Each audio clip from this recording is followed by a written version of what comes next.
Tent camps sprawling for miles, junkies shooting up in the streets and harassing people, and literal human waste covering the sidewalks while needing to be avoided. It's in the streets. God damn. Yeah, this is not exactly what you would expect of the richest state in the United States of America, but that is exactly how it has been. Millions of dollars have been spent to fix a problem, and yet somehow California homelessness has gotten worse over the course of the last decade. Are you surprised? Well, you should be, even if you likely are not, considering California's track record and that one video that I did on their $130 billion high-speed rail project. Yeah, that was a doozy. This is another one, and something that you all really wanted me to talk about. So, how bad of a situation are we talking about here? Well, I'm going to explain to you that after I talk about today's sponsor. No, I'm kidding. This is not the sponsor. This is mead I am drinking right now here at midnight from a local meadery called Berserker Meadery. Shout out to you because you guys are amazing and gave me a bunch of bottles, and now I can't stop drinking it. Wait, that sounds wrong. Check them out. They make really good stuff, actually. Anyway, the problem is bad, like really, really bad. Over the course of 2019 to 2024, California would spend around $24 billion to combat homelessness. But over the course of this 5 year period, homelessness actually increased by around 30,000 people to more than 180,000. And by a number of accounts here in 2026, that number is around 187,000. Though technically speaking, the number could even be higher because they're supposed to release their numbers, I think, in January, and they never actually did that this year. So we're still kind of waiting on that, though. Maybe at the time that I release this, that information will come out. Put differently, California has spent the equivalent of like $160,000 per person based on the 2019 figure over the course of those 5 years. And you would think with this level of spending that it would be pretty reasonable to expect that homelessness would decline substantially. But remember, this is California that we are talking about here. Nothing is ever that easy in the Golden State, as you are probably aware by now. Not only is it not easy, it's arguably the worst. Ah, yes, and simultaneously, I also did want to say that if you want to support my channel, considering how many topics on here have a tendency to get demonetized or punished by YouTube's algorithm, you must support me by checking out my very sweet merch, featuring the new one that we have here, Gladbod, which has a historically accurate gladiator body. Something that I apparently have and am actually trying to get rid of a little bit. And besides that, if you want to go on an adventure with me, you can do so by joining us on one of our group trips. Currently, we have a couple spots that are available to China, as well as Estonia, Latvia, Lithuania. So we have a Baltic Christmas trip, and then we have a Chinese Great Wall adventure. So we're going to be having an absolute blast at the end of this year of 2026, going into 2027. All of that is linked down in the description below. So thank you. California's homelessness crisis represents one of the most visible and uncomfortable social problems that exists in modern American history, with the state having roughly a quarter to maybe even by some accounts, a third of the entire nation's unhoused population, despite the fact that it only has around 12% of its residents, meaning it's severely overrepresented when it comes to homelessness. And then, of those 187,000 homeless individuals, around two-thirds of them are classified as completely unsheltered, meaning they're living in the street, in tents, in vehicles, or other places that are not meant for human habitation, rather than some kind of temporary living situation. Which I know, some people are going to look at me right now and they're going to go, Stack, what the hell are you talking about? If you're saying they're homeless and then saying two-thirds of those homeless people are homeless, what is that supposed to mean? Well, depending upon the classification where you're talking about, there are people who are homeless, yes, but they will have some kind of temporary living situation, like in many cases in New York, where you have a state shelter you can go to sleep for the night, but then you have no place to actually stay during the day. That's what we're talking about here. California's problem is way worse than other states in this regard. And unfortunately, doing anything about it has proven to be extremely difficult. What began as a complex issue of housing affordability and mental health is something that has spiraled into a humanitarian disaster that is visible on nearly every single major city street. Whether we're talking about tent encampments that are lining Los Angeles freeways, to just the staggering number of unsheltered individuals in San Francisco, the Golden State's homelessness problem is something that has become both a political battleground between the left and the right, as well as a moral crisis. It is not an easy or comfortable thing by basically any kind of measured stance. So, the question here, then, as always, my friends, on the history of everything is how the heck did we get here? Well, despite what you may see on blog posts or videos from, political commentators or activists, this crisis is not something that emerged overnight with one person, group, or party to blame. Rather, it is the product of decades of policy decisions, economic transformations, demographic shifts, and structural failures that have all compounded over the years and generations to create the present catastrophe. And I know for a lot of you that are looking at this right now, that's probably an uncomfortable thought because you want me to go into this video and go, yes, this is the person to blame, this is the group, and this is how we're going to magically fix everything. And no, that is absolutely not the case. I will be blunt with you all right now, and I hope that for those of you that are longtime viewers of my channel, you would understand I am not a political commentator. I do not tell you what it is that you should think. I only explain how it is that something has happened or how it is that we got here, and sometimes I make fun of something if it is really that incredibly stupid. But I am not some right wing or left wing grifter that is going to try to sell you a story here. No, instead, what we're going to be doing is diving deep into how California got to this point. We're going to be examining the policy decisions, the economic factors, the systemic failures that created one of America's most visible social crises. And we're going to explore why the traditional solutions that you would probably expect to help have largely failed to make any kind of meaningful progress. But in order for us to go and explain that, we have to go back to the beginning. Most channels that are talking about this topic would likely begin in the 1980s or in the 1990s. But again, if you've been watching me here for a while, you would know for a fact that is not going to happen. We need more context. Buckle up, my friends, because this is going to get uncomfortable and this is going to get deep. Okay, I realize at this exact moment that is a perfect that's what she said. Damn it. Anyway, in order to fully understand California's contemporary homeless crisis, we have to begin with the state's foundational housing and economic structures so you understand how it works in the first place. To be blunt, California has, since its own admission into the Union back in 1850, always had a population of itinerant, transient, and unhoused people. It has been the place that people would move to and move from since the very beginning. The gold rush era would create massive flows of single men that were seeking fortune. And you seek pets, Moonbeam. Okay. Those of you who are curious and may remember, this is my cat. Hello, Moonbeam. I'm talking about homeless people. And you are fat and lazy and don't contribute to society. There is no relation there. Anyway, as I said, the gold rush era would create these massive flows of single men that were seeking fortune, many of whom would end up destitute when their prospects failed, which was the overwhelming majority of them. Most people that went to California to strike it rich did not, in fact, strike it rich. San Francisco's Barbary Coast District and similar areas in mining towns would end up housing populations of laborers, sailors, and drifters in very cheap lodging houses, in these flop houses and boarding houses and other such things. This kind of early form of marginal housing, the predecessor to what would later be called the single room occupancy hotels, or SROs, were essential infrastructure for our frontier economy that was built on extractive industries and transient labor, where people would come in, try to mine a bunch of goods, and then get out while it is that they could make some money. Then, fast forward some time, and in the late 19th and then early 20th centuries, you would see California develop as an agricultural powerhouse, drawing waves of migrant farm labor that would include Chinese, Japanese, Filipino, Mexican, and then later Dust Bowl Anglo workers. Now, many of these laborers would live in camps, bunkhouses, or simply in the outdoors during work seasons.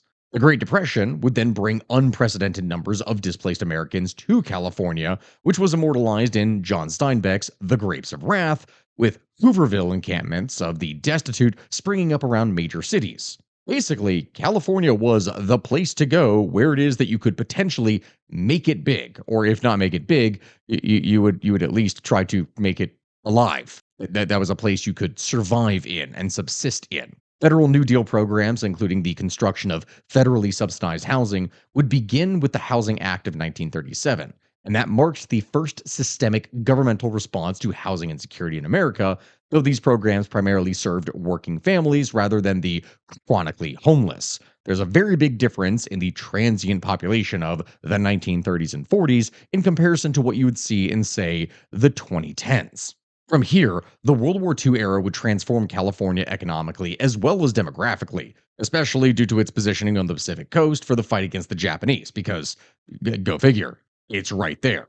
Defense industries would draw in millions of workers to the state, including significant migrations of African Americans from the South to work in shipyards in places like Richmond, Oakland, and Long Beach. And the federal government would build emergency wartime housing on an enormous scale. And after the war, the combination of the GI Bill, Federal Housing Administration mortgage insurance, and aggressive suburban development would create the largest expansion of homeownership in American history. It was a very big deal for homeowners. However, these federal programs would also explicitly be racially exclusionary through redlining practices, which tended to deny mortgage insurance to black families and to integrated neighborhoods, which would create patterns of segregation and disinvestment whose effect would persist to this very day and contribute directly to the racial disparities that are in modern homelessness. Now, I say that because I would be doing a disservice if I did not explain that thing. But there's a lot of people who like to go, "Oh, this didn't happen," which is not true. And then there's a lot of people who like to go, "This is the primary reason why there are so many problems now." That is also not true. No, this is merely one of many other factors. And we're likely going to get into those later in this video, but it's still really important that you understand just how and why certain demographic pockets exist in the state, like in the case of Oakland, which has a very bad reputation in California, I'll say. Now, anyway, moving on in rapid order, the 2 decades following World War II would represent California's most successful era of housing production. The state's population would explode from roughly 9 million people in 1945 to over 20 million people by 1970. And housing construction would generally keep pace. It was something to where, as people moved in, they would build. And this means that there was always a supply that was in place for said population. Vast tracts of single family homes would spread across San Fernando Valley, Orange County, San Gabriel Valley, and the suburbs of the Bay Area. This was an era of relatively permissive zoning, with abundant developable land, with federal subsidies for highway construction that would open new areas to development, and a cultural consensus around suburban growth where this is what you wanted to do. This was the peak of the initial growth period of American suburban homeownership.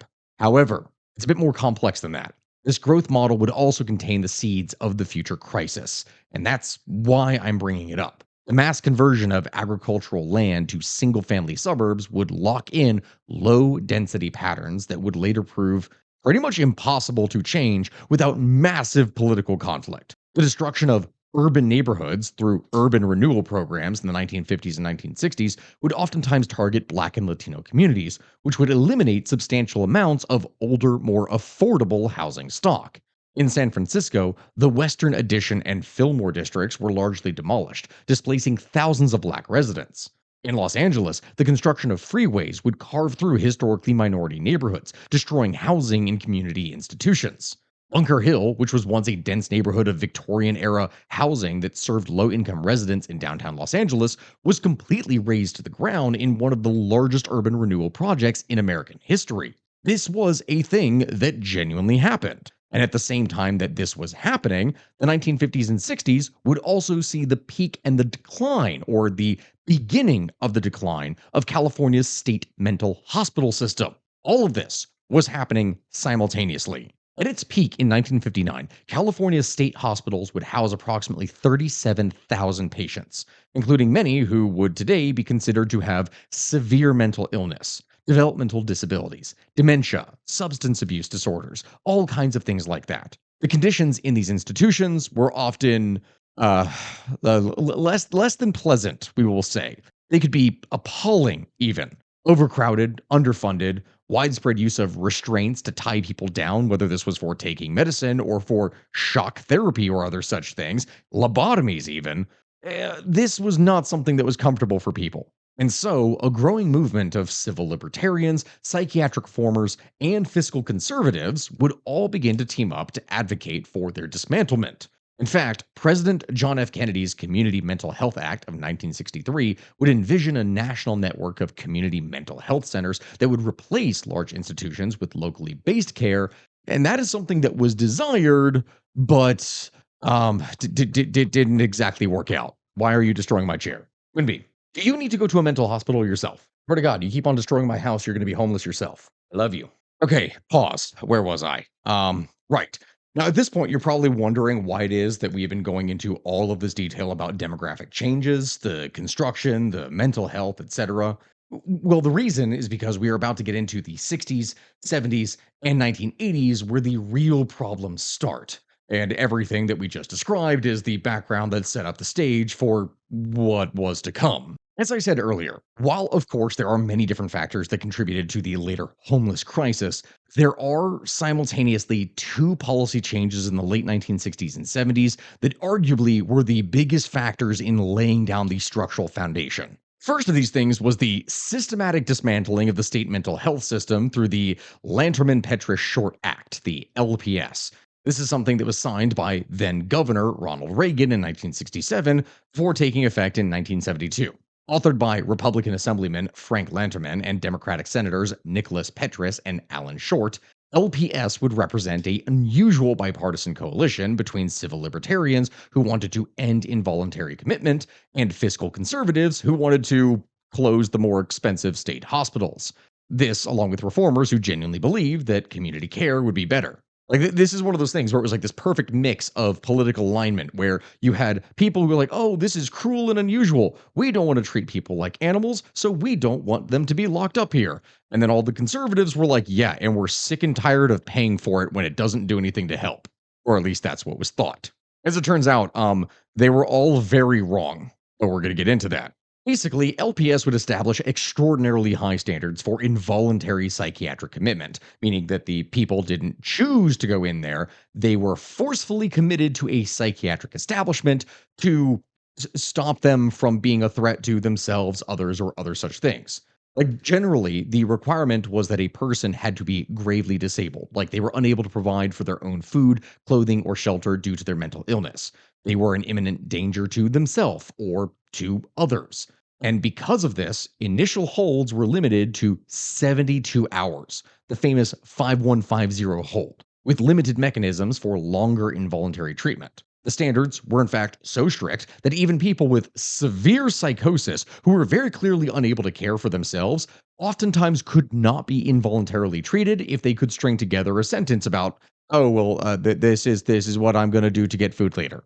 And if they can do that, they're scot free. They could just go. The promise of LPS was that community based mental health services, supported housing, and outpatient treatment was going to be able to replace institutional care. But the community infrastructure was never adequately built. California's state hospital population would, as a result, fall from 37,000 in 1959 to by 1973, only about 7,000. That is a 30,000 number reduction, something that is over 75%. And they would continue to decline thereafter.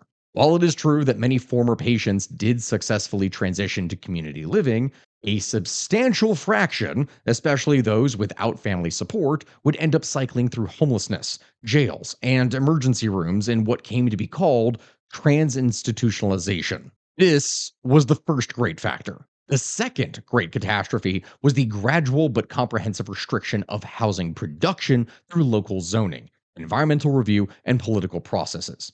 Beginning in the late 1960s, California cities began to downsize their neighborhoods, or I should say, not downsize, downzone. What that means is they would reduce the allowed density of housing in areas that had previously permitted apartments or multifamily buildings. So certain areas could only be suburbs. They couldn't be suburbs and then have an area where apartments could be built. Now, the motivations for why they did this would vary. In some cases, you had the more cruel racial aspect where white homeowners would seek to exclude Black and Latino residents, oftentimes using racially neutral language about, "Oh, the neighborhood character," etc., etc.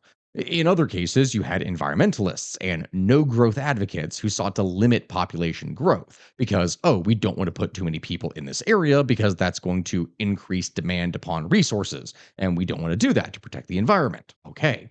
In other cases, established residents simply didn't want more people to go there. They wanted less buildings to go up because then that meant that their property values would be higher because there was fewer of them, so they were more in demand and their views were nicer. Yeah, we're going to get into that here in a bit.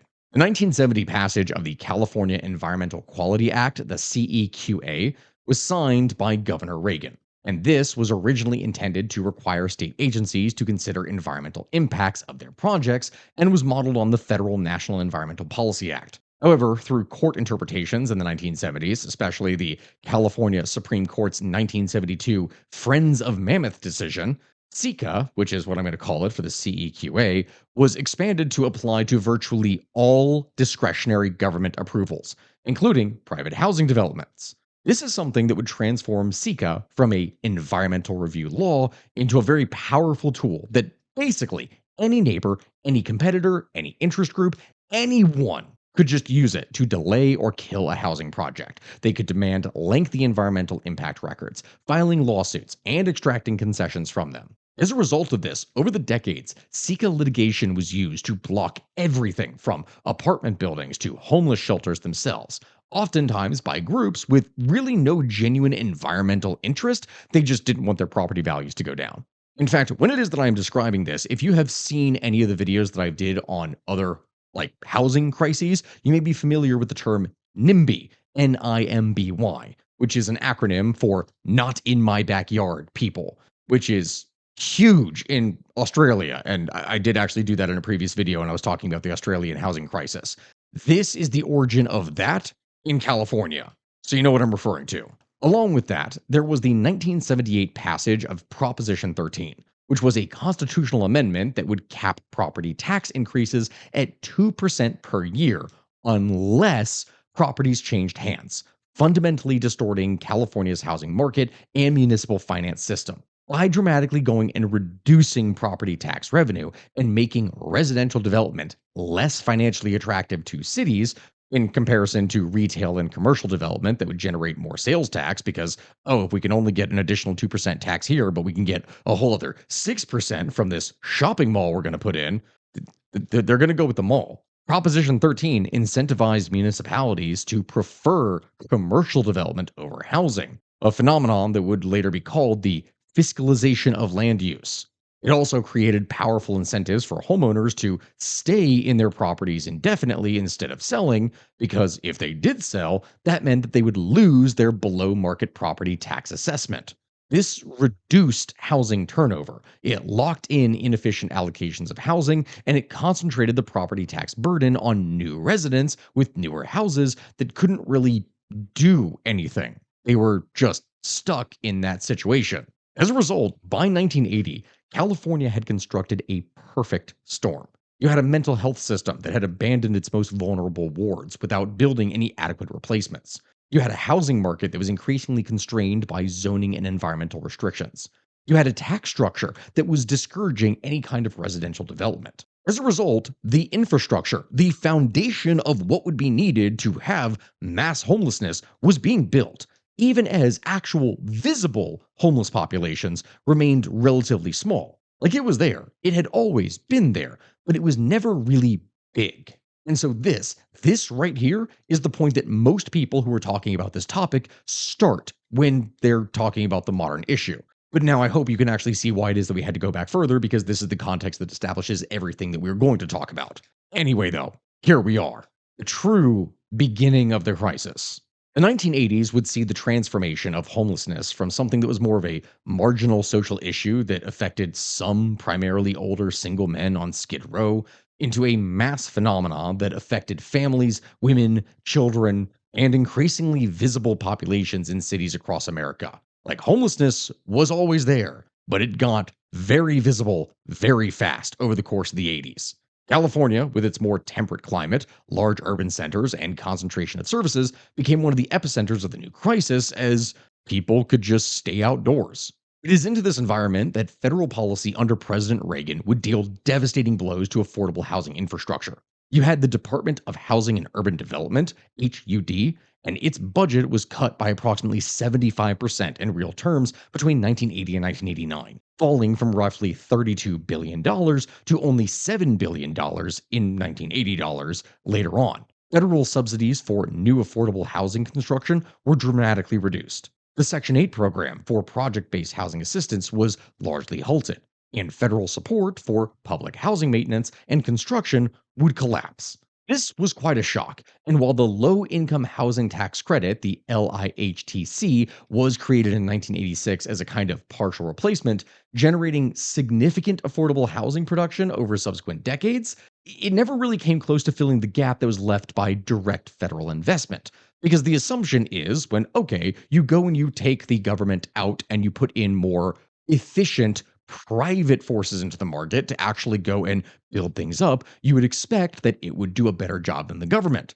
But if there is so much red tape that stops basically any kind of housing construction, and then you have NIMBY people who are able to stop any kind of project, um, yeah, the private market is going to respond by not doing a damn thing. Along with this, simultaneously, urban housing markets were being transformed by a series of forces that were reducing the stock of actual affordable housing. Single room occupancy hotels that I had mentioned earlier, the SROs that had provided minimal but still essential housing for low income single adults and transient workers and people with marginal incomes going back into the 19th century, these were largely demolished or converted at staggering rates. San Francisco would lose approximately half of its SRO units between 1975 and 1990. Los Angeles, New York, and other major cities would see similar reductions.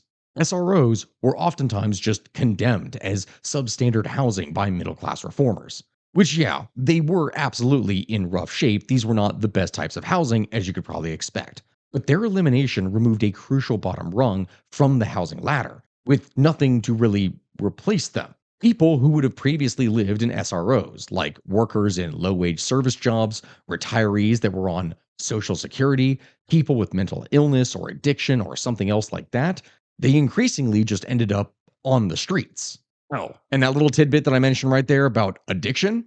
Yeah, it's the 1980s. It's about to get a lot worse. 1980s would also bring the crack cocaine epidemic, which would devastate the already struggling urban communities. The combination of the drug itself, the violence of the drug markets, because this was simply no joke, it was really rough, and the harsh criminal justice response from mass incarceration, which largely would target black men as well at this time, would accelerate dramatically over the course of this decade. This is something that would destabilize families and communities, contributing to homelessness in both direct as well as indirect ways. At the same time that was taking place, you had deindustrialization, the loss of manufacturing jobs that previously had supported working class livelihoods, and this would accelerate over the course of the 80s, eliminating economic ladders for less educated workers, and again, at the same time this was happening, especially for black men. So it was then, by the mid 1980s, homelessness had become a major political issue. Advocates like Mitch Snyder in Washington, D.C., and Robert Hayes of the National Coalition for the Homeless would bring national attention to the crisis. The McKinney-Vento Homeless Assistance Act of 1987 was then the first major federal legislative response, creating emergency shelter grants, transitional housing programs, and other federal supports. In California, cities began to establish emergency shelter systems, but those were generally underfunded and inadequate to the scale of need. Like they started them, they did, but that whole point about locally funded communities going and taking care of their population, yeah, no, it was not enough. It was absolutely not enough. And some cities got really bad. Los Angeles' Skid Row, a roughly 50-block area east of downtown, became the largest concentrated zone of homelessness in the entire United States. Through a deliberate policy known as containment, Los Angeles authorities would concentrate homeless services in Skid Row, effectively pushing unhoused people from other parts of the city into that area. Like basically, the way that it would work is like, oh, we want to feed the homeless population and not let people starve to death. All right, so we're going to get some soup kitchens. Where are we going to put the soup kitchens? Where we're going to concentrate all of the soup kitchens in Skid Row, meaning that anyone who wanted to be able to get a regular meal and was homeless, you had to be in Skid Row in this particular area. Because of this, by the late 1980s, thousands of people were living in shelters, SROs, and the streets of Skid Row, in conditions that many observers who came into this place for the first time would compare to being like the developing world. San Francisco's Tenderloin and South of Market neighborhoods, Oakland's downtown and West Oakland, and San Diego's East Village would similarly become concentrated zones of just homelessness. These were not places that any kind of family would want to be. And so, for the first time in Californian history, this was a problem that not only existed, it was simultaneously concentrated and prominent enough to be visible to anyone at a passing glance, which made the issue Pretty freaking obvious. But what to do about it? Well, the 1990s would bring a partial response to the homeless crisis, but also its entrenchment as a kind of permanent feature of California life rather than a bug. The Clinton administration's HUD under Secretary Henry Cisneros and later Andrew Cuomo would go and develop the Continuum of Care framework, which became the dominant model for federal homelessness funding. This framework would envision a system progressing from outreach and emergency shelter through transitional housing to permanent housing in a kind of gradual process with supportive services at every single stage. It would encourage regional planning, data collection, coordination among providers, all in an effort to gradually move one part of the population into the next up in order to be able to reintegrate them into society. However, at the same time that that was supposed to happen, the 1990s would also see the rise of broken windows policing and aggressive enforcement against visible homelessness. San Francisco, under Mayor Frank Jordan, would implement Matrix, a controversial program of citations and arrests that would target quality of life offenses that were associated with homelessness. New York City, under Mayor Rudy Giuliani, would become a model that California cities would especially emulate. Anti camping ordinances, anti panhandling laws, sit lie laws, all of these things would proliferate, which would lead to ongoing legal battles over the criminalization of homelessness. Now, again, when I'm talking about this, I am not trying to explain this in political terms. I said before this was something that was controversial. Depending upon where you are on the political spectrum, you will probably agree with one position or the other that you need to eliminate the homeless encampments because in doing so, you can drive them away from school zones and areas that put children and other places at risk. Or you're on the other side, which says that it's unfair targeting and that they shouldn't be treated as such when they're already down on their luck. There's a whole lot of feelings and issues that go into this. It's a real messy ordeal. And what's about to get even messier then is the fact that everything else would start to do way better besides homelessness. The economic boom of the late 1990s, especially the dot-com explosion centered around the Bay Area, would bring on whole new levels of prosperity. But it would also dramatically accelerate housing cost increases. San Francisco's median rent would roughly double between 1995 and 2000, just 5 years. An insane level. Tech workers would flood into the city and surrounding areas, bidding up housing prices and displacing lower income residents. The phenomena of working homeless people, as in those who had jobs but they were unable to actually afford housing, became increasingly common. In fact, this is something that you actually see in a lot of places that have tourism issues, or I should say, over tourism issues, where, oh, all of the properties within a city are bought up by rich foreigners, and the actual people who would live in that city, who would work the jobs to support the tourism industry, can't afford to live there. That's probably a thing that I'm needed to talk about in the future here in relation to like Barcelona and other such places. Let me know in the comments if you want me to do that. Anyway, at the same time that all of this was going down, mental health funding remained chronically inadequate. The California Department of Mental Health would continue to operate state hospitals, but for a steadily shrinking population, with people mostly being involved with criminal justice systems through forensic commitments. As in, like, oh, they had to be committed here because of involvement in an actual crime, and then they had to be committed to jail during this period. Community mental health services were funded primarily through county budgets, with enormous variation in quality and accessibility across the state depending upon where you were. The state's mental health system was sometimes described as the largest mental health provider is the Los Angeles County Jail, which, yeah, that's kind of how it would unfortunately work. The people that were suffering the most, who had the worst mental issues, oftentimes the only solution for them was to throw them in jail, reflecting the reality that incarceration had largely replaced the institutionalization of people with severe mental illness. It was not pretty. Then, on top of all of this, fast forwarding just a year or so, in 1991, California's realignment would shift responsibility for many social services, including mental health, from being primarily the responsibility of the state to instead the county governments. Which, again, remember, this is what I was talking about here before, where depending upon the wealth of a county, that would affect the quality of the service. This would correspond with shifts in funding from sales tax and vehicle license fee revenues. Now, while this is something that did provide some funding stream stability, it also simultaneously created huge inequalities between counties and their capacity to actually provide any service. Rural counties with smaller tax bases would generally provide very minimal mental health service, while urban counties with greater resources still struggled to meet needs because they were getting absolutely flooded with people. That is something that would change a bit going into the 2000s, but not necessarily for the better. The early 2000s would see important policy developments that would shape subsequent responses to homelessness.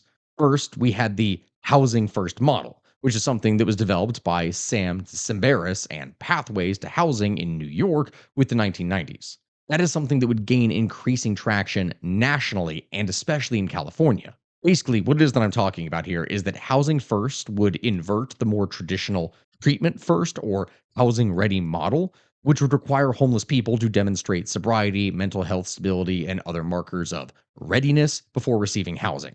Like you had to showcase that, like, hey, I'm actually trying to get sober. Hey, I'm actually trying to get a job. Hey, I'm actually trying to integrate into society. So as a result, they would get rewarded by being given a house. They would be given something that they could actually live in as a reward. In this case, it was the reverse. Housing First would provide permanent housing immediately without any preconditions, while offering but not requiring supportive services.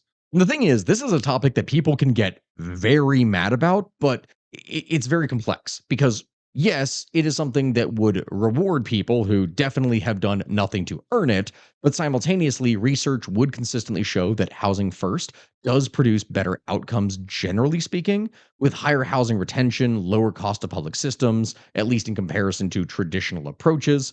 And this is for chronically homeless people with severe disabilities. But again, and this is the complex thing, it is not referring to people who have horrible addiction problems. It is not talking about people who have chronic issues with crime, where they constantly are going into jail because of violence or other substance issues. When it is that they were going into a system where support was voluntary and not mandated, it was something that a lot of people ended up slipping through the cracks and then going right back into a homeless situation. Again, it's a kind of halfway approach that was just it had issues. That's all I'm going to say right there. Anyway, federal HUD policy under the George W. Bush administration actually, somewhat surprisingly, did embrace housing first and chronic homelessness as a priority issue, which normally, especially from a conservative government, you probably wouldn't expect, but this was in fact a feature. The 2002 appointment of Philip Mangano as the federal homelessness czar would focus federal efforts on ending chronic homelessness through permanent supportive housing. And while the goal of ending homelessness in 10 years was, of course, not achieved because that is basically impossible, the framework did drive significant policy alignment and produced measurable reductions in chronic homelessness in some jurisdictions. Like they did see some success from this. Then, on top of this, in 2004, California voters would pass Proposition 63, the Mental Health Services Act, the MHSA. That is something that would impose a 1% income tax on personal income over $1 million to fund expanded mental health services. The MHSA would then generate around $2 billion annually at its peak, which would dramatically expand California's investment in its mental health. It would fund full service partnerships that would provide intensive wraparound services to people with severe mental illness. It would aid prevention and early intervention programs. It would support workforce development. It would allow for capital projects, including housing, which, again, all of this that I'm describing here is something. It did have some positive effects. However, at the same time that I say that, the MHSA was also criticized for various structural issues. Its revenue was always volatile as it depended on capital gains taxes from wealthy residents.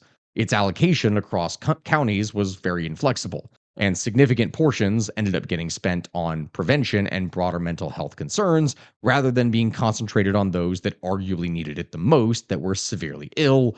It's, again, more complex. But hey, it's okay. Everything would be fine. Everything would be okay as long as some major economic disaster does not occur, upsetting the delicate systems that are being established in any way. Yeah. You all know what is happening. On this channel, every single time I'm talking about something that is an issue in the modern day, you can almost guarantee that it would include 2008 and the Great Recession because it affects just that much. And it's no different here. The 2008 financial crisis would devastate California's housing market and trigger a foreclosure wave that displaced hundreds of thousands of families. While much foreclosure induced homelessness was temporary, with families being able to double up or find new rentals, the crisis would also accelerate the transformation of California's housing stock. Investors, both large institutional buyers, like in the case of Blackstone's Invitation Homes, and then smaller mom and pop landlords, which is such a weird thing to say, but it would be like landlords that own 5 or 6 properties instead of the thousands of other major institutions. These would purchase foreclosed on properties and convert them into rentals, oftentimes at much higher rents than mortgaged owners had been paying on their mortgage in the first place. This would contribute to the long term shift of California from being a homeowner majority state towards an increasingly tenant population, with corresponding changes in housing security. As time went on, the recession would also gut state and local budgets, which would lead to cuts in mental health services, housing programs, and other supports, just as the actual need was peaking because everyone was losing their house in the housing crisis. California's general fund spending on mental health was cut substantially, partially offset by MHSA funds, but still resulting in net reductions in services. Many community mental health programs simply just closed, and waiting lists for any kind of services would grow during this time, meaning no one was really receiving the aid that they needed. But there was no turning back now. Homelessness was becoming less and less of a outlying problem in California and more of a chronic, terrible feature. Again, why do you destroy my furniture?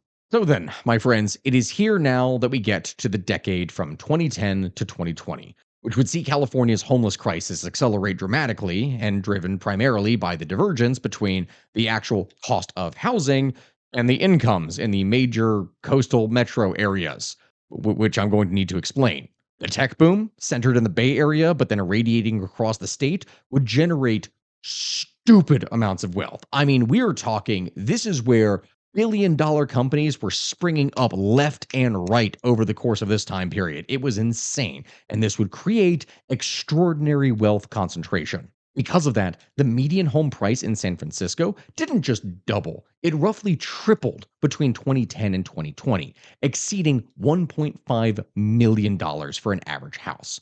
Mind you, remember when we were talking about the dot-com burst, or rather the bubble prior to the burst when it was growing from 95 going into 2000, that would see prices double. So this was crippling again from that point. Average rents in the Bay Area would reach the highest levels in the United States, with median two-bedroom apartments renting for $3,500 to $4,500 in San Francisco. These housing costs were not the result of mysterious market forces. No, nothing like that. It was decades of accumulated policy choices that I have talked about over the course of this entire episode. The Bay Area would add approximately 700,000 jobs between 2010 and 2018, which is amazing. That is huge economic growth. But they would build only during this time around 100,000 housing units, a ratio of 7 to 1, which mathematically guarantees soaring prices and increasingly precarious housing for those that are without high incomes. Los Angeles, while less acute necessarily, would also see similar dynamics. Even traditionally affordable inland markets, like in the case of Sacramento, Fresno, etc., they would see rapid price increases as displaced coastal residents who could no longer afford to live in their cities would have to move inland, which in turn would buy up the somewhat cheaper land that was there, forcing those people out as well. It was like a domino effect. Because of all this, homelessness in California grew dramatically during this period, despite the state's overall economic prosperity. The official point in time count, which is conducted annually in late January, and also this is the thing I was talking about here at the beginning of the video that is required by HUD to receive funding, is widely acknowledged to undercount the actual homeless population. But even the more conservative figures that they have show dramatic increases. Los Angeles County's homeless count would grow from around 39,000 in 2013 to over 66,000 in 2020, doubling in the span of 7 years. The Bay Area would see similar increases. The composition of homelessness would then shift as well, with growing numbers of people becoming homeless for the first time later in life, oftentimes after losing jobs or having medical crises, rather than stereotypical chronically homeless individuals with long histories of mental illness and addiction. People simply could not afford houses. They were spending over 50% of their income on housing. And if anything should happen economically to them, that means that they can't make payments, they were done. And this was putting people that, even if they weren't quite homeless yet, they were one single step, one single problem away from being homeless themselves. That problem in California is significantly larger than a lot of people realize. But for those who it was already too late to help, and if they should fall, that just means bigger camps. Because yes, these things started to spring up everywhere. The proliferation of large visible encampments would transform the public perception of homelessness during this time because earlier homelessness, as I kind of explained here before, that had been largely concentrated in Skid Row areas and was largely invisible to the more middle class residents of cities. The 2010s would see encampments spread throughout entire cities, along freeways, in parks, in commercial districts, on sidewalks, in neighborhoods that had never seen significant homelessness before. Oakland's freeway underpasses, San Francisco's commercial corridors like Mission Street and Market Street, etc., Los Angeles's Venice Beach and beyond, and Sacramento's American River Parkway, all of these places became sites of huge homeless encampments. This visible presence would drive growing political pressure for a response, and really, no one knew exactly what to do because of decades of red tape that was put in place. In 2016, Los Angeles voters would pass Proposition HHH, a $1.2 billion bond measure to fund construction of permanent supportive housing for homeless residents. The following year, county voters would pass Measure H, a quarter-cent sales tax to fund homeless services.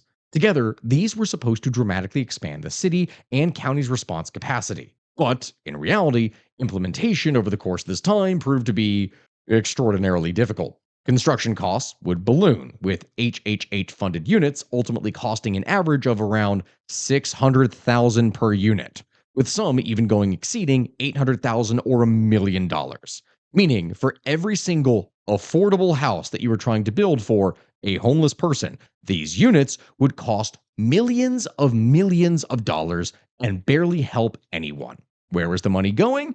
Well, red tape, environmental surveys, into the pockets of corrupt contractors, et cetera, et cetera. There is a lot of things that we could talk about for corruption in California, I swear.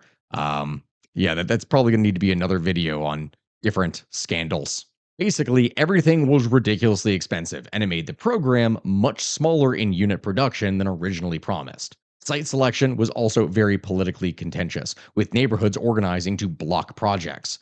Because people, after all, didn't want a bunch of homeless drug addicts to be placed in their neighborhoods with their children.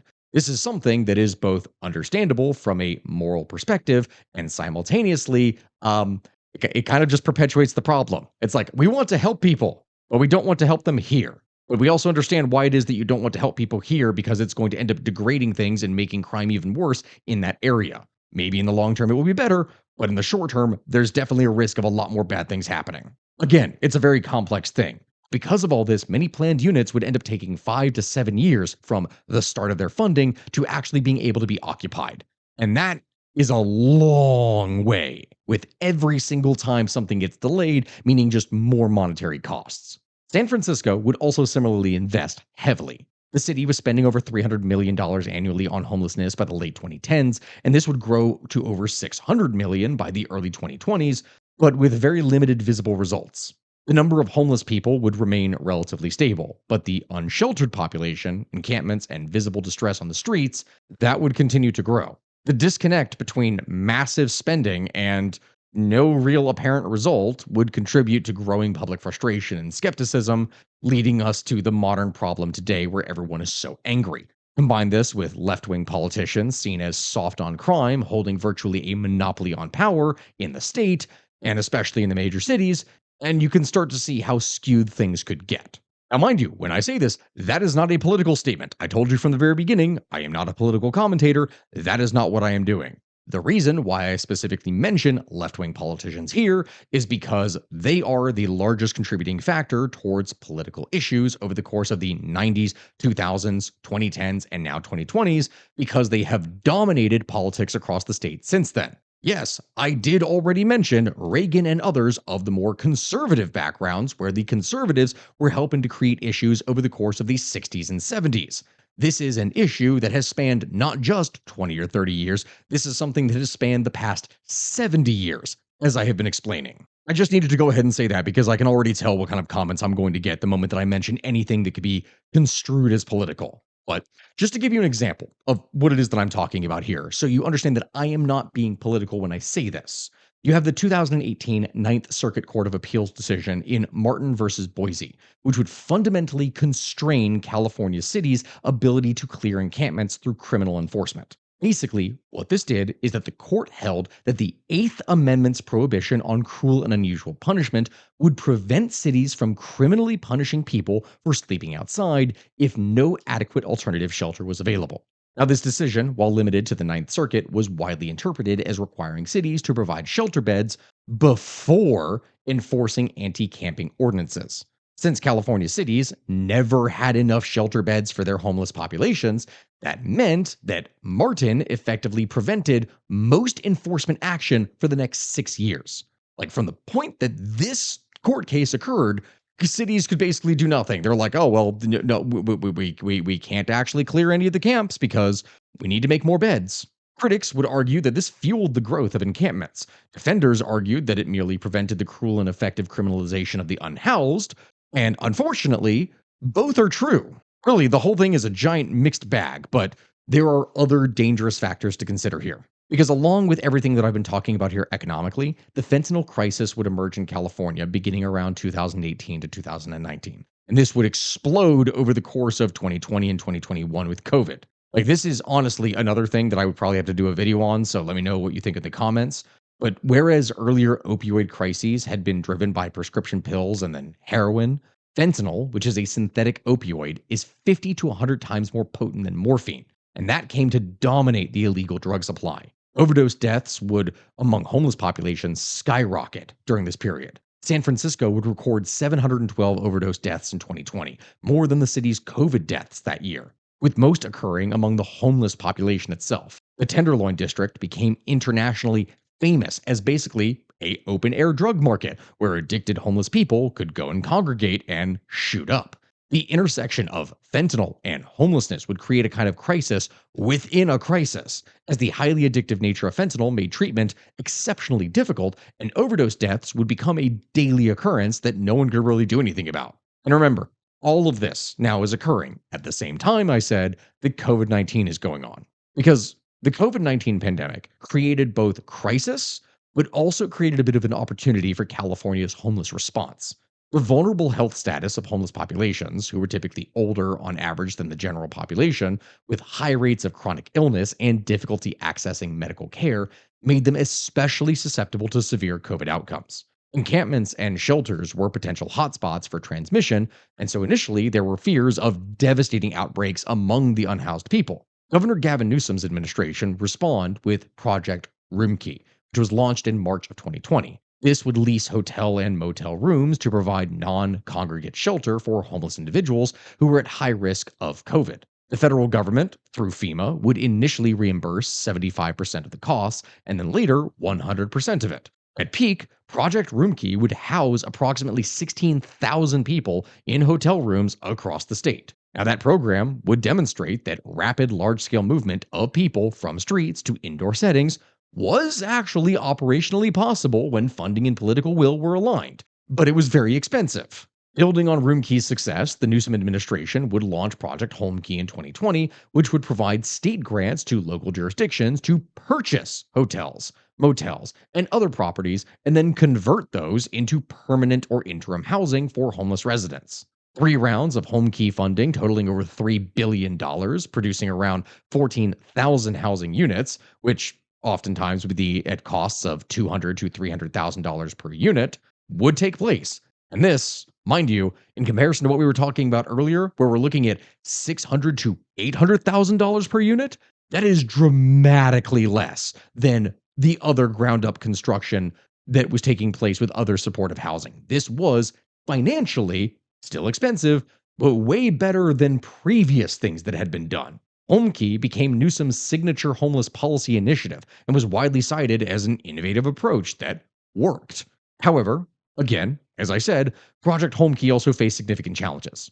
Many properties that were acquired were in poor condition and also required substantial renovation, which was expensive. Operating funding for converted properties was not always secured at the time of acquisition, which would lead some sites to struggle financially or to just deteriorate. Some sites would face intense neighborhood opposition, with the NIMBYs who did not want people to be in their backyard, as I've explained. The pace of conversion to permanent operation was also way slower than was promised in many cases. Nevertheless, despite everything, Home Key still represented the largest expansion of housing for homeless Californians in decades, and it did likely prevent homeless numbers from being significantly worse than they were.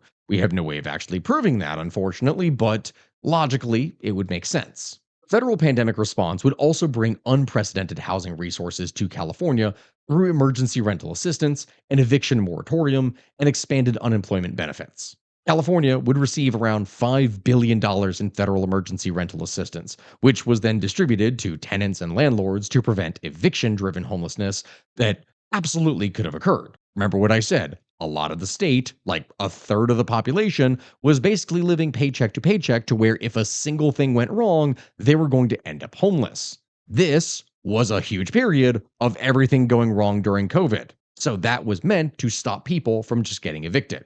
Also, the state's eviction moratorium, even when people weren't getting paid, layered atop federal protections, would then prevent evictions for non payment from approximately March of 2020 through September of 2021, with various extensions and modifications taking place. It is not inaccurate to say that because this took place, these protections likely prevented hundreds of thousands of additional Californians from becoming homeless during the pandemic. Though, at the same time, it also created enormous backlogs of unpaid rent and tensions in landlord tenant relations, with things that still have not been resolved to this day because a whole bunch of people just decided, hey, I don't have to pay? Well, I'm not going to pay. Ever. Yeah, again, things are rarely ever clean. Despite these interventions, visible homelessness in California would still continue to worsen during the pandemic. Maybe not as bad as it could have been, but it still did get worse. Encampments would grow as shelter capacity was reduced because COVID safety, and informal supports would diminish. People couldn't really double up as easily. At the same time, the broader economic disruption would push more and more people to the margins of society where they were not able to afford housing. The 2022 point in time count would show California's homeless population at around 171,000 people, the highest ever recorded, despite billions of dollars in pandemic spending. But why? What was causing the problems to persist? Yes, you had COVID, but that can't be the only answer, especially with the moratorium in place. Well, in 2023, the UC San Francisco Benioff Homelessness and Housing Initiative would release the California statewide study of people experiencing homelessness. This was the largest and most methodologically rigorous representative study of homelessness in the entire state ever since the 90s. The study would survey approximately 3,200 homeless adults across the state and conduct in depth interviews with around 365 of them. The findings from this would provide crucial empirical grounding to debates that had been driven oftentimes by just stereotypes or assumptions. Like people would think they knew what the problem with homelessness was or what the situations were, but they didn't really know. And to give you an idea of what I'm talking about here, key findings of the UCSF study would include the origin of homelessness, as 90% of homeless Californians had actually lost their last housing in California, and 75% had lived in the same county where they lost their housing. This is something that decisively refuted the persistent claim that, oh, California doesn't have a homegrown crisis. It was being driven by other states that were busing in their homeless population to California or migration from elsewhere. It's not our own residents that are suffering here. It's outsiders that are creating the problem and sending their own people in here for us to deal with us because we're so generous. No, that was not the case. The crisis was overwhelmingly homegrown. Income wise, the median household monthly income in the 6 months before homelessness was just $960, which was well below the level that was actually required to afford any housing in California. Among these, half of participants would report that their main source of income was employment, meaning it wasn't from benefits, it wasn't from begging, it wasn't from anything like that. It was them working, and despite working, they largely could not afford anything. From here, you have the causes. The leading immediate causes of homelessness were loss of employment or a reduction in income, which was cited by approximately 40% of participants as a contributing factor. This would also include conflict with people that they lived with, which was 32%, like they were being driven out of the house, substance use issues, which was 29%, mental health issues at 26%, and incarceration at 20%. For most participants, multiple factors would contribute as they wouldn't just have one or the other, it would oftentimes be multiple of these at the same time. So it is then that when they were asked what one thing would have prevented their homelessness, the most common answer that was given was a one-time financial assistance, something that was like $5 to $10,000, which would suggest that many episodes of homelessness could be prevented through targeted prevention spending. Now, that's not to say that necessarily everyone, when they run into a problem, should just be given free money or anything like that, but it does show specifically how close people were to being homeless at any given time, that a single missed payment could just screw everything. And that's not the only thing. When you look at mental health and substance use, which, yeah, we looked at the percentage of that for the people who reported, 82% of participants would report at least having experienced a serious mental health condition at some point in their lives, with 27 going to reporting hospitalization for mental health, 65% reporting having at least used illicit drugs regularly at some point, even if they didn't think that it was a problem or a bad addiction. Among all these different groups that were being looked at, Black Californians were dramatically overrepresented, comprising 26% of the homeless population, while they were only 6% of the entire state's population. Native Americans were also significantly overrepresented, and around 67% of the participants were male. The average age was 46, with significant proportions of older adults, a graying of the homeless population that would continue over the course of the 2010s and 2020s. Oftentimes, these were people who had experienced bouts of homelessness multiple points in their life. The median length of current homeless episodes was 22 months. Many participants here had cycled in and out of homelessness over the many years. The vast majority of the homeless people were known to and in contact with the service system already. They were not service resistant in any meaningful sense. The system simply didn't have the housing or the treatment to actually offer them at the scale that was needed. Essentially, in the end, the UCSF study confirmed what housing economists and many researchers had already been arguing for a while. California's homeless crisis was fundamentally a housing affordability crisis, with mental health and substance use being an important factor, yes, especially for people who became chronically homeless and for the visible street population. But the underlying driver was the gap between incomes and the housing costs. This kind of empirical foundation didn't really resolve the political issue, though, about how to respond. And of course, depending upon whether you are more liberal or conservative, you were going to disagree with what was done regardless. And that unfortunately means really bad things. As an example of this, we have the Care Court. Beginning around 2022, California's political debate over homelessness would shift significantly, with growing political pressure for more aggressive interventions, including compelled treatment, not just voluntary, for people with severe mental illness. Governor Newsom became increasingly identified with this shift after years of primarily being associated with the housing first approaches and the more relaxed approach that has been associated with more liberal leaders.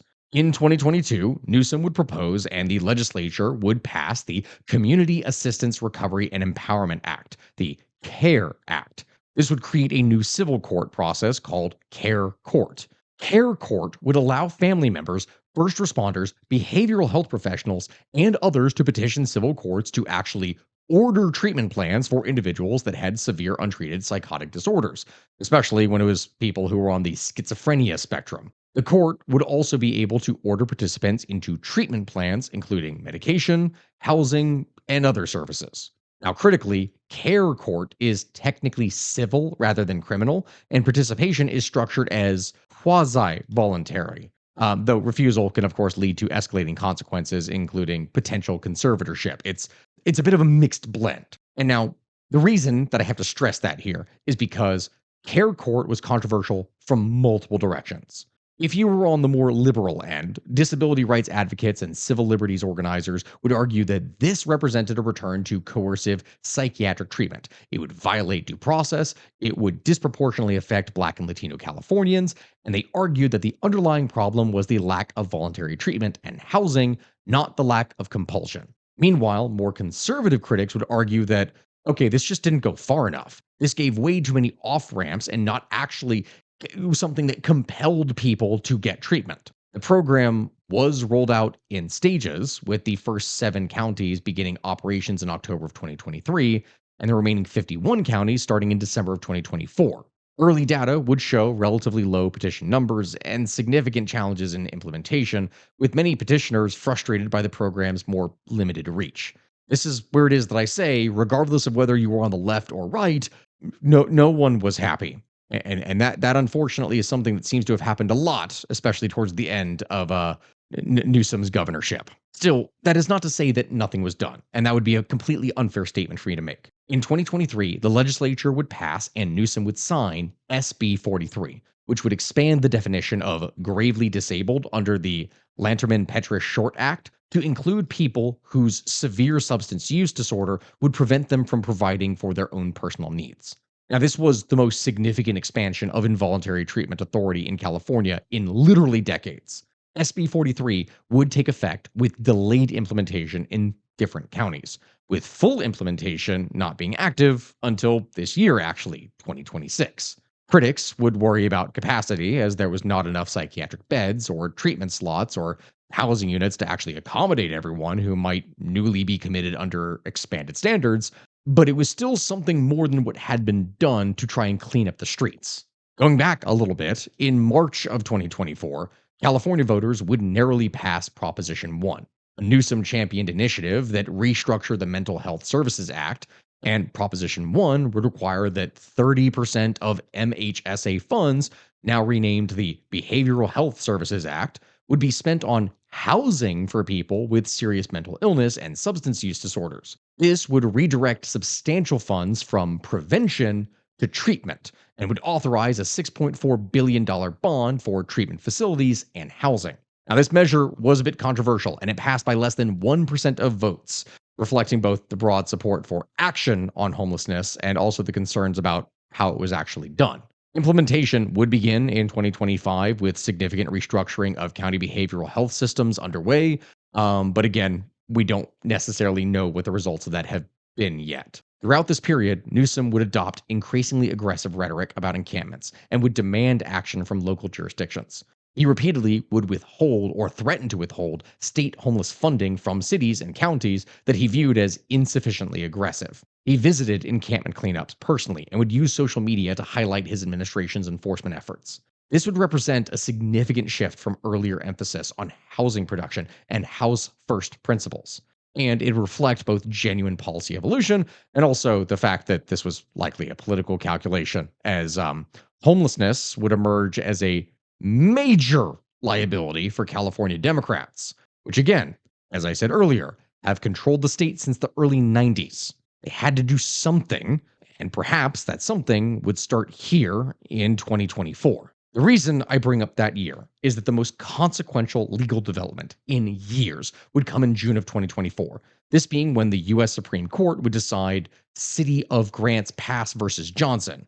In a 6-3 decision, the court would actually reverse the Ninth Circuit's interpretation of the Eighth Amendment in Martin versus Boise, which, if you remember, that was the thing that I talked about earlier that held that anti-camping ordinances had been cruel and unusual punishment when you didn't have enough shelters available. This removed that. That was no longer a thing. That decision restored to local governments broad authority to actually enforce anti-camping ordinances, to clear encampments, and to use criminal sanctions against people that were sleeping in public. Of course, this is going to depend upon the actual leadership that is in charge of a city, but for those that wanted more aggressive action, now they would legally be able to do so.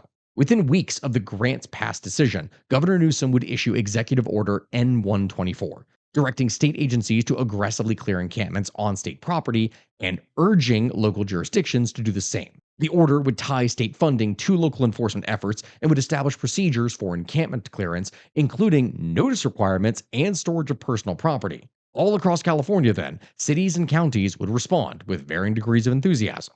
Some, like Fresno or Bakersfield or San Diego, would move aggressively in to start clearing encampments, while others, like Berkeley and parts of Los Angeles, would be a bit more cautious, citing concerns about merely displacing people without solving any of the underlying problems.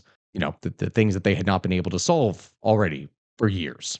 This is unfortunately then when things get even more complex. And again, depending upon your specific political views, you're probably going to have your own interpretation down in the comment section, which feel free to go ahead and put that there. I'm not disparaging anyone for doing that. The political dynamics, though, around homelessness would shift dramatically because of it. Cities that had been considered more progressive bastions would see electoral revolts, where conservatives would rise drastically in power, even if not able to take over, but the numbers and the margins between them would shrink rapidly. Because visible homelessness, drug use, street disorder, all of these things were very real problems that were in people's face. Meanwhile, liberal leaders were oftentimes like, oh, no, we're doing so much to solve this. This is actually getting better, even as the numbers would go up. And that would actually result in some change. San Francisco would see the recall of District Attorney Chesa Boudin in 2022, the election of moderate London Breed allies to the Board of Supervisors,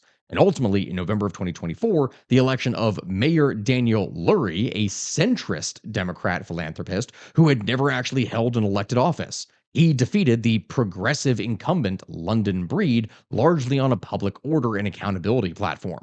Lurie would then take office in January of 2025 and immediately move to expand encampment enforcement, restructure the city's homeless bureaucracy, and emphasize accountability for service providers.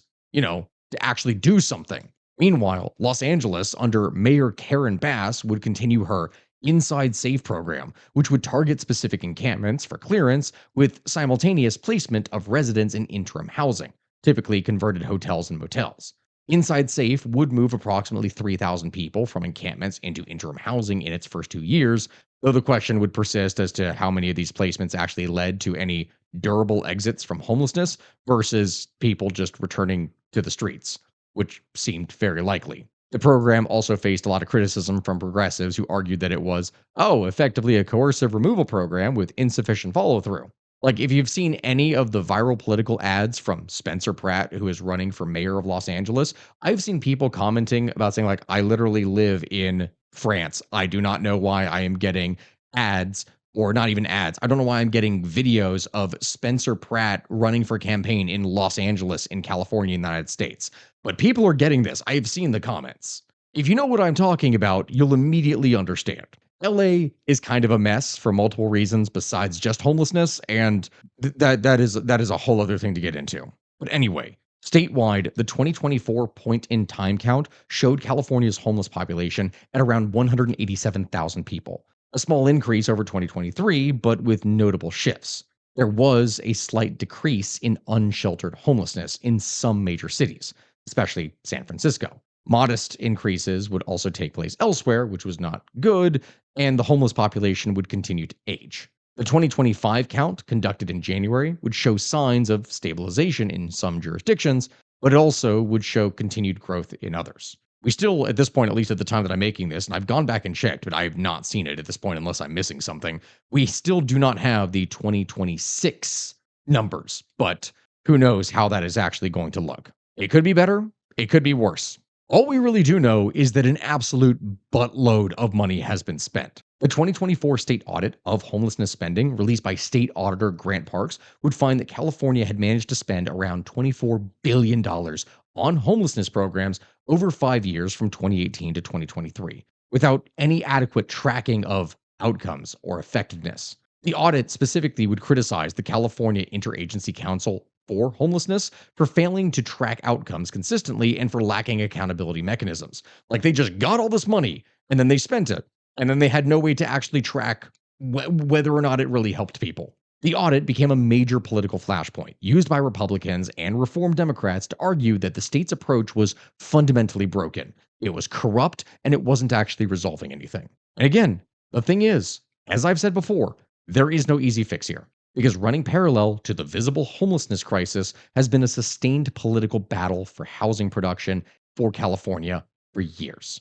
Beginning in 2017, a coalition of housing advocates, often called YMBYs, YIMBYs, or Yes in My Backyard, would emerge as a more significant political force, arguing that California's housing crisis, and by extension its homeless crisis, is fundamentally a problem of inadequate housing supply that is caused by restrictive local zoning. The YIMBY movement would gain legislative champions, most prominently State Senator Scott Wiener of San Francisco, who had been most consistent and successful as an advocate for housing production legislation. Key legislative developments would include SB 35 in 2017, which would streamline approval for affordable housing in jurisdictions that were not meeting their state mandated housing goals, removing discretionary review and SECA challenges for qualifying projects.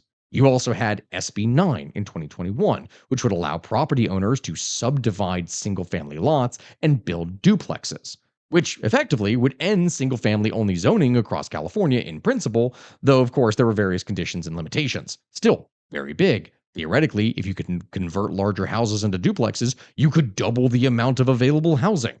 You had SB 10, also in 2021, which would allow cities to opt into upzoning near transit without seeker review.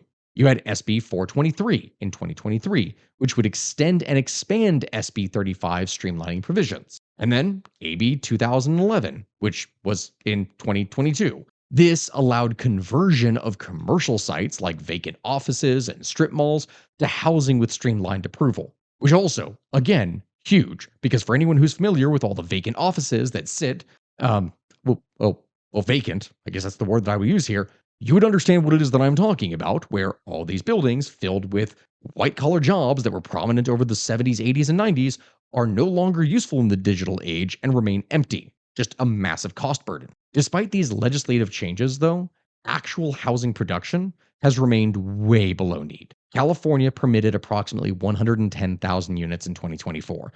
That is compared to estimates that approximately 180,000 are needed per year to address the shortage. Implementation challenges, persistent local resistance, construction cost increases, high interest rates, and labor material shortages, all of these things have constrained production, meaning affordable housing simply is not affordable in California. And what do I mean by that? Well, publicly subsidized affordable housing developments in California typically cost, as I kind of explained earlier with one of the examples, $600,000 to $1 million per unit to construct, and sometimes way more. By comparison, similar units in Texas might only cost 2 to 300,000. Several factors though contribute to this cost. First off, the land way more expensive. California's land values are among the highest in the nation, especially in urban areas where housing is needed the most. Along with that, the actual construction costs for labor and material are way higher. Prevailing wage requirements applied to publicly funded projects which require union scale wages. Materials and construction have risen drastically in cost over the last several years after the pandemic. And on top of all of that, you have regulatory costs, seeker review, design review, building code requirements, extensive accessibility, environmental, seismic requirements.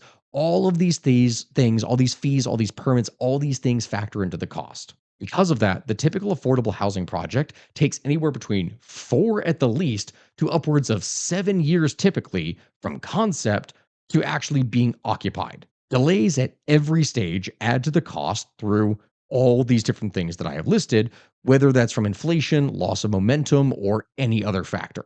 And then, even then, once everything has actually been gone through, California's affordable housing projects tend to be very small, oftentimes only 50 to 100 units at a time, which severely limits the economies of scale. These cost pressures mean that even if you have substantial public investment, that produces way fewer units than would be needed for any kind of meaningful address of the housing shortage. Like the $4.5 billion dollars in affordable housing funding that California has provided through various different recent measures might at most produce anywhere between 7 to 9,000 units, which, yeah, hey, 7 to 9,000 homes, awesome. Yeah, that's a fraction of the 1.2 million affordable units that the state's housing element estimates are actually needed. Like it's not enough. It's never going to be enough. Trillions of dollars would be needed at the rate that they are doing things to be enough. And if they actually spent that, there's no way they would ever be able to recover it. It would just be gone and the state would just crash. And so, my friends, in the end, here in mid 2026, as you could probably expect, California's homeless crisis remains unresolved. There may be some things that are going to change, but we don't really know. There are several major open questions that are going to shape the trajectory of how this crisis is going to unfold in the coming years. Like, will grants pass enforcement actually work? Aggressive encampment enforcement has reduced visible homelessness in some areas, but it's also raised questions about where people that are displaced from encampments are going to go. Critics argue that enforcement merely shuffles people around without actually solving underlying problems. Supporters argue that it restores public space and creates pressure for service uptake, and evidence for that is going to accumulate over the next several years. We don't really have any knowledge of it yet. Will Care Court and Proposition 1 actually deliver? We don't know. The more treatment focused interventions of Care Court and expanded LPS standards and Proposition 1's restructuring of behavioral health funding does represent the largest shift in California mental health policy in literally decades. Now, whether they will actually produce any meaningful reductions in chronic homelessness or serious mental illness, that entirely depends on implementation quality and capacity building and sustained political support. Like that it could crash very easily. We don't know what will happen. Will housing production accelerate? Probably not. Despite a decade of pro housing legislation, production remains way below needs. Whether continued reforms, federal interest rate normalization, or political pressure could drive production up to the 180 plus thousand units that are needed per year, that remains to be seen but is unlikely. Will the fentanyl crisis stabilize? Maybe. There's actually some early data that suggests that overdose deaths may be plateauing or even beginning to decline over the course of 2024 to 2025. Why?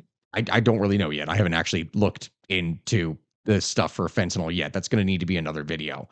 But whether it's because of restricted supply, changing markets, etc., regardless, we may have seen the worst of this, and it could theoretically get better. We don't know how that's going to affect homeless mortality and conditions, though. Are the people and the government of California able to continue their political will? What I mean by that is that California's massive spending on homelessness has produced a lot of political backlash. Whether voters and politicians can sustain commitment to large expenditures, or whether budget constraints and political fatigue will eventually lead to people saying, enough is enough, we're tired of throwing money into a hole, we don't necessarily know, but that is going to shape outcomes for the future. Finally, then, will climate change affect homelessness? It might sound weird to tack on here at the end, but this is actually a very real factor for California. Increasing wildfires, extreme heat events, flooding, and other climate impacts will disproportionately affect unhoused populations and contribute to housing instability within California. The 2018 Camp Fire, the 2025 Los Angeles fires, and other disasters have already generated significant displacement, with some becoming homeless. It's not a pretty situation. Reality is, my friends, is that this crisis stands as the defining domestic failure of California in the 21st century. It's not only a failure of policy, it is a failure of governance, of housing policy, of mental health care, social cohesion. It is something that, despite all the wealth of California, homelessness has managed to coexist with it. Poverty, progressive aspirations, all of these things have generated this kind of profound cognitive dissonance that has shaped state politics and public consciousness, where people want to do better. They want to be better, but they feel like no matter what it is they do, they are screwed. Whether California can chart a path out of this crisis, or whether mass homelessness becomes just a permanent feature of the state's landscape, that probably is the greatest open ended question of Californian governance that we're going to have here. The implications from that then cover the entire nation as a whole, depending upon which way politics will lean. Really, only time will tell, but in the future, you can likely guarantee that I'm going to be back here to explain precisely how it is that we got here. With that, my friends, we're going to be ending things here today. Thank you all very much for watching. I really do appreciate it. I know this was a long one, but your support has been fantastic. And I know this is something that people really wanted to see. So, hey, here we are. You're welcome. Thank you, my friends. Let me know in the comment section what other kinds of things we should cover, and I'll see you here next time. I got to go to bed. It's 2 a.m.